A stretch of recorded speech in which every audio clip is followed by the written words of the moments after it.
Hey, Twin Cities, it's your good friend, it's your pal, it's your compadre. It's TC, everybody. How you doing? What's going on for February?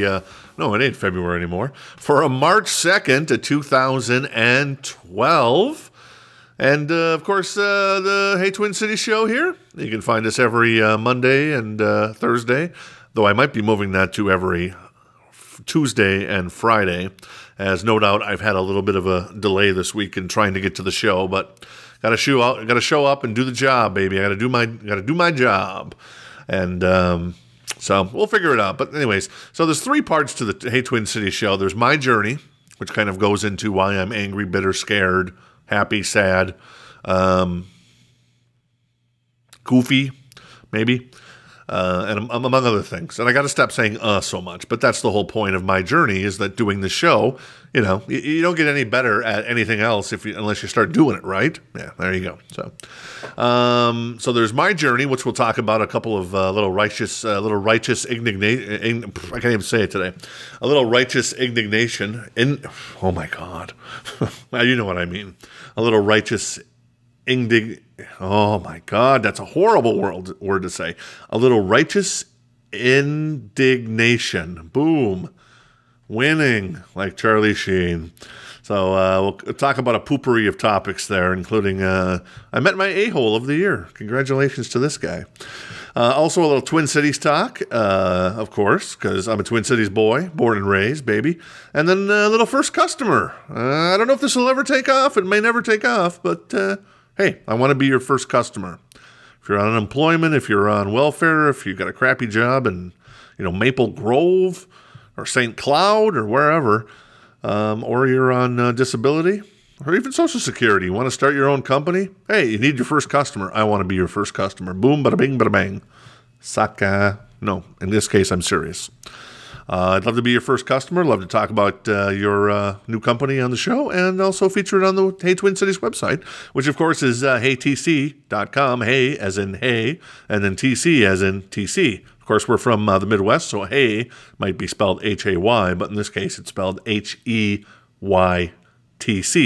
as in Twin Cities. And of course, you can email me at tc@heytc.com. Do I have a Twitter address? Do I have a Facebook page? Nah, Twitter, I see Twitter as like a place for empty vessels.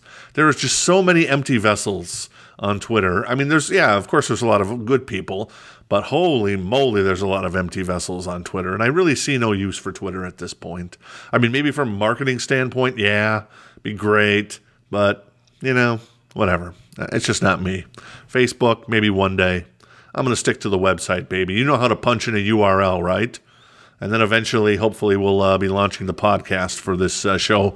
Right now, I want to make sure I do it. Obviously, I've had a little bit of a problem as we get to my journey this week. I had a little problem getting the show into production and getting it done. But I'm showing up here a day late, and we'll see how it goes next week. Hopefully, next week I will be better. That's my goal. I will be better. So I don't know if I'm going to be doing the shows on Mondays and Thursdays or Tuesdays and Fridays. What I might do is do a Monday nights for Tuesday and then Thursday nights for Friday, which probably makes the most sense for me, even though I miss out on, say, like the Timberwolves game or the Twins game, so I can't be quite as relevant as I want to be. But, hey, sometimes you got to sacrifice the sin for the save. I don't know what that means. So anyways, what's going on my journey today? Well, I've already started talking about it, late to the show again, but, hey, I was also listening back to the last show that I did, and oh my God, was that horrible. I appreciate you taking the time to listen if you did listen, and my apologies, because I was all over the place. I'm hoping today I'll be a little more on track. One of my biggest problems, I'll admit, is I get distracted. I'll start talking about a topic, and then boom, my mind will pull me in a different way. Like I could start talking about the Twins, and somehow I end up talking about, Donatelli's restaurant in White Bear Lake, which I love. Oh, had some lasagna there for lunch on Thursday. Oh, it was sexy. And the garlic bread.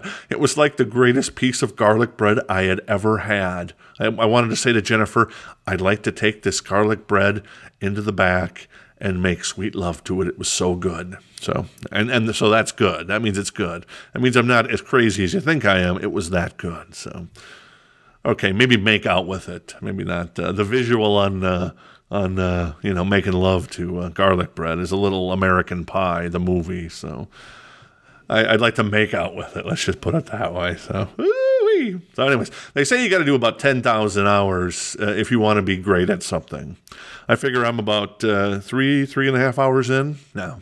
I've been doing this longer than that, but it's been a long time since I've really done it actively. So now I want to get back into doing it actively. I've probably done maybe, could I say I've done 1,000 hours on the radio itself, because I did work in radio in Wisconsin and in Colorado briefly, and then in Arizona, actually, when I lived in Arizona for a couple of years. I took a part-time job at a radio station, and the most flattering thing was the program director offered me a job the first day I was there. I said, no, you guys don't pay enough in radio. Most radio stations, they pay jack squat. That's why I don't work in radio. And of course, at the time, I wasn't any good. So, not to say I'm good now, but at the time, I wasn't any good. So, why would you pay me? But now, in recent years, the Arizona gig, and then, of course, going back to doing a podcast before podcasting was podcasting with a little show called The Daily Dementia back in 98, 99, and 2000. I learned, I got my chops in there, baby. So, that's what it's all about. Got to get to that 10,000 hours. I figure it's probably going to take me another 10 years. Wait, I'd have to do it 3 hours a day for the next 10 years to get my 10,000 hours in. So maybe I'm looking at more along the lines of, at this pace, I'm going to be, 95 years old before I even get to 10,000 hours. So, well, probably more like 185, but we'll try to up the frequency at some point. Anyway, so I'd love to do a movie podcast, love to do a baseball podcast.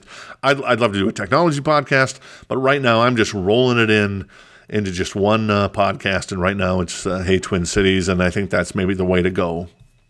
Unless I'm doing something genre-specific built around kind of a business. This right now is not a business. It's more of a test. It's getting my chops back. So anyway, so what else is going on? Well, I'm eating like crap. That's not a good thing. I know I need to change that. My doctor says I need to change that. It's hard to change that because when I get stressed, I eat. Some people gamble, some people shop, some people smoke, some people drink, some people chop out cocaine and shoot it, or well, they shoot the heroin, and some people eat, and that's what I do. So I've been stressed this week, but I'm feeling good this week. I'm feeling like giving the stress the big old finger and saying, a salute. Well, that's not the correct expression, but and this is a part of doing the show. Sometimes I say stupid things like a salute when it doesn't make any sense. Once I get to 10,000 hours, I won't make that mistake anymore, right? Anyways, what else is going on? Been trying to hire a web programmer for a couple of weeks, and I thought I had a guy that was going to be a good web programmer, and he completely flaked on me. So it's just like, it's hard to find good people to work. So let that be a lesson to you. If you're a web programmer and maybe want to branch out and start your own business, of course, you need some experience if you're going to do web programming. But maybe you're working at a crappy job in downtown Minneapolis, and you're like, forget this. I want to start my own company. Call me up. You say, send me an email. Say, hey, TC. TC at Hey TC, saying, hey, you interested in my services? I'm going to run you through the ringer, buddy boy. There's no doubt I'm going to run you through the ringer. But maybe we can make a deal, even on a small test project. So I'm very particular when it comes to programmers, so it's very hard. Hey, I've back in high school, which has been a while now, it seemed like every year you would meet some sort of new a-hole, to pardon my French. But as I've gotten older, the a-holes have shown up fewer and far between. Is far a word? Fewer and far between. And I remember one from about 5 years ago, I guess it was 6 years ago maybe, who I ended up working with. This guy he wasn't maybe so much of an a-hole. He was just kind of a egocentric jackal, I guess you could say. Anyways, well, For the first time in a long time, I ran into my first official a-hole this week. And I've had some dealings with this gentleman for, I don't know, on and off for like the last couple of years.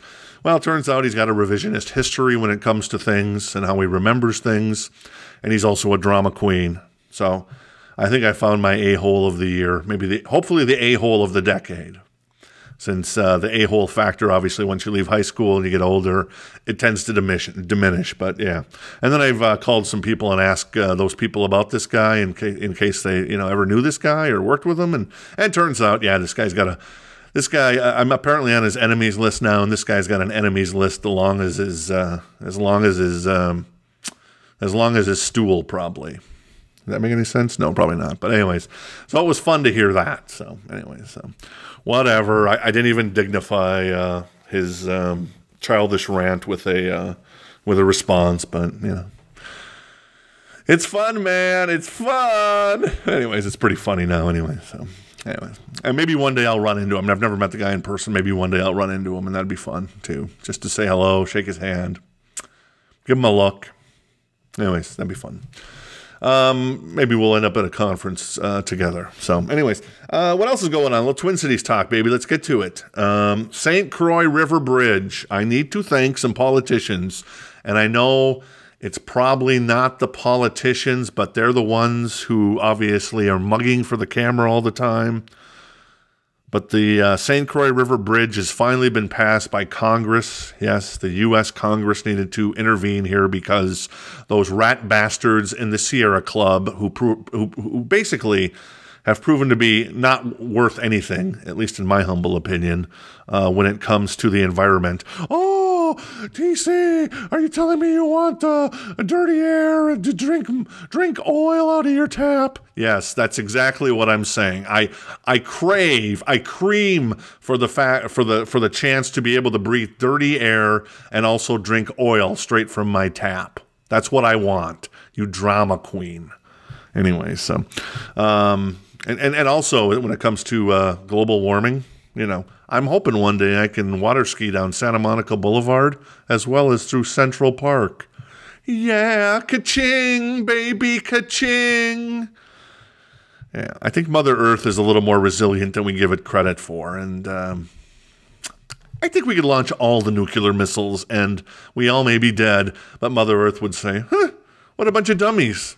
And then it would reform and create perhaps a new species. Maybe not the dinosaur, maybe not the human, but maybe it would be a monkeysaurus who would rule the world, baby.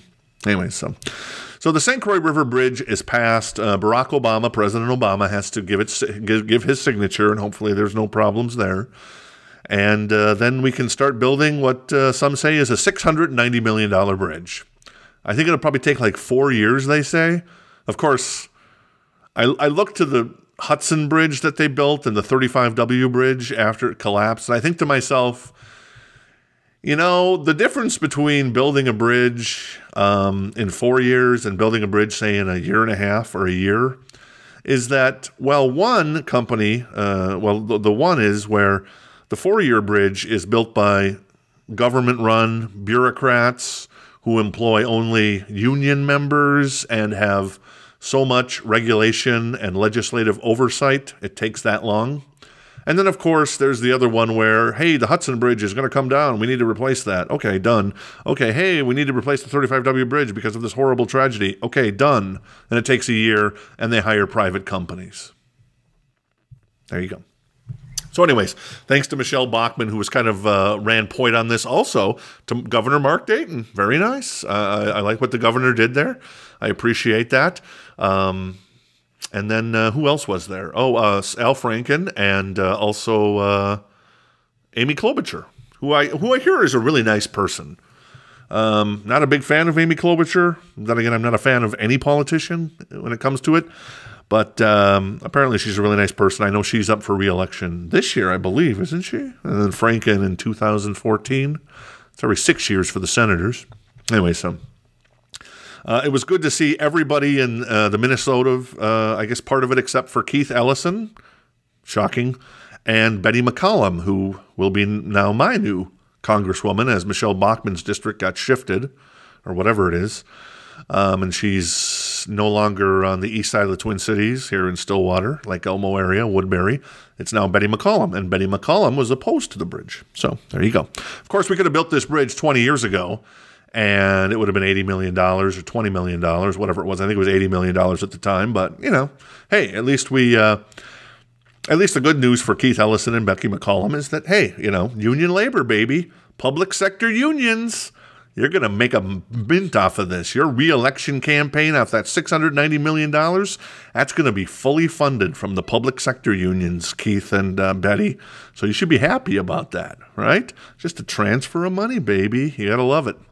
Hey, speaking of building very expensive projects, apparently the Vikings, of course, Ziggy Wolf and the Vikings, and also Mark Dayton and the legislature, well, probably, and then R.T. Rybak. Retweet Ryback, the esteemed mayor of Minneapolis. They've come to an agreement to build a nearly $1 billion Viking stadium. So, I think in the end, when you look at it, that's a pretty good deal. The Vikings are going to kick in about $450 million and only use it 10 times. That means the state has an opportunity to fill it 355 times. That's a pretty good deal, in my humble opinion. Of course, I know a lot of people, we don't want to fund billionaires. Oh, it's terrible. Well, you don't have to fund billionaires. They can certainly move and go someplace else, right? It's a business's choice. Hey, if General Mills said, Minnesota, we'd like to, let's say General Mills and Cargill and Hormel and U.S. Bank and Best Buy and Target and United Health Group got together and said, hey, Minnesota, we think that you should pay us $1 billion a year. Otherwise, we're going to move our businesses. Minnesota would be like, yeah, okay. And that's what they can do because they have that leverage. I know it's not maybe not right, but they could do it if they wanted to, right? But I think all those companies love Minnesota just like I love Minnesota, and I have my business in Minnesota. So, hey, who's the fool, right? Wait. Oh, damn it.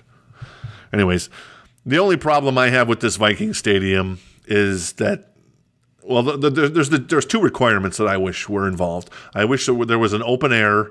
I don't want a roof on that stadium. And if you do put a retractable roof on it, and I hope to God they do, I hope that all the games are outside. If you want to have the Super Bowl, obviously they're going to try to get a Super Bowl. If you want to have the Super Bowl, then yes, of course, I understand. You close the roof for all the Nancys and all the eunuchs that show up to watch the Super Bowl. But for the rest of us Minnesotans who aren't eunuchs, the guys in Minnesota who aren't eunuchs, and the women who, got a little bit of grit in their teeth and can, carry a water bucket just like the men can, hey, we're strong people, baby. No matter what your background is, whether you're Norwegian or you're from Afghanistan or you're from Laos or you're from France. Well, maybe not the French, but you get the idea. We're strong like bold Minnesotans. We want to play outdoor football. So I don't want a dome on the new stadium, whatever it may be called, Mall of America Stadium. And then the second thing is, I think they should just tear down the Metrodome tomorrow. Go ahead, tear it down, and let the Vikings play in TCF Bank Stadium outside in the cold. Make us a cold weather team. Look at Green Bay. Look at how cool that place is over there. And here we are. Oh, poor us. We can't go out in the cold. Oh, jackals. Anyway, so that's how I feel on that. So, in my opinion, in the end, 2 big wins. I know we're flushing money down the toilet. Once again, this will be all union jobs. So Keith Ellison and Becky McCollum, all this public sector union money will be funded to you for your campaigns from the St. Croix Bridge and the Viking Stadium. So you got that to look forward to. Of course, I would expect Michelle Bachmann and, I don't know, is there any other Republicans in this state at this point? Chip up there in Duluth, I don't know what his name is. I'm sure they'll get a nice little kickback too. So, that's where our money goes. Hey, spring training, the Twins, the Minnesota Twins, we're going to win, Twins. We're going to score. We're going to win, Twins. Watch that baseball soar. Knock out a home run, shout a hip hooray. Cheer for the Minnesota Twins, baby. Today. I'm feeling good. The Twins start spring training games on Saturday. Apparently, Justin Morneau will be in the game. Not sure if he's going to be playing DH or first base. Jennifer told me that Mr. Joe Mauer will be catching. Yay! We'll see if he can have a comeback here, I hope. I know that Target Field, rather, is not that friendly to Joe Mauer, unfortunately, it seems. And then Denard Span will be playing, too. Mr. Denard Span. So there you go. So it'll be fun. I don't think the Twins are going to do much this year. Hopefully I'm wrong. Maybe they'll be the surprise team. As I say, there's always a surprise team in the division. There's always a disappointing team in each division. And the Twins were obviously the disappointing team last year. We'll see if they can surprise a little bit, because I think everybody else doesn't think much either, as their pitching ain't great. And Morneau and Mauer, will they ever be the same? That's the $20 question. Ryan Domit, though, I think he should probably be able to play 60 games before he gets hurt. And Joel Zumaya we signed. That's good, looking good, baby. I think he's going to probably, have a ERA of about 1.5, and he's probably going to strike out maybe 100 batters in like 60 innings. I think Zumaya is going to have a huge what? Neil Peart in studio, of course. Neil Peart always in studio with me. Sometimes we get other guests. But today it's just Neil. What's that, Neil? Hang on. What? Oh, geez. Zumaya gone for the year. Retiring? Oh, he may be retiring. Okay. Well, so much for that. Was that bit death or what, huh? I'm not too funny, am I? Oh, dear. Oh, dang it. Oh, man. Anyway, so, and then I also saw today that the MLB announced an expansion of its playoff system, which I actually like. They're actually now going to let the division winners in each division, so let's say the Twins win the division. Ron Gardenhire, of course, would, boom. Oh, yeah, sorry, we're out of the playoffs in the first round because I can't win a playoff game because I'm Ron Gardenhire. Thank you. By the way, did you hear I'm bunting for a single with Meineke tire or whatever, and then I'm going to put on the hit and run with my tires? I can't stand that commercial during the season. Though I love the Menards commercials. You save big money when you shop Menards. And then, of course, the Christmas one for Menards, which I was just in Menards over the weekend. Well, speaking of that, I got some salt in the trunk. Not in the trunk, but in the back of the van and I drive a van, the kind that Buffalo Bill drove. James Gumb and Silence of the Lambs. You need some help with that couch there, mister? Would you? Anyway, so, boy, see, I'm going off on a tangent here. Yeah, Menards. So I got some salt for the hot water heater or whatever it is, the soft water heater, something like that. Anyways, all season's greetings to you all from Menards. Menards, is that a Minnesota company or are they a Wisconsin company? I've never been able to figure that out. How we doing on time, baby? 24 minutes in or so, Neil? Wow, right on the seeds. It says right on the seeds. Boom, Neil Peart. Is it Peart or Peart?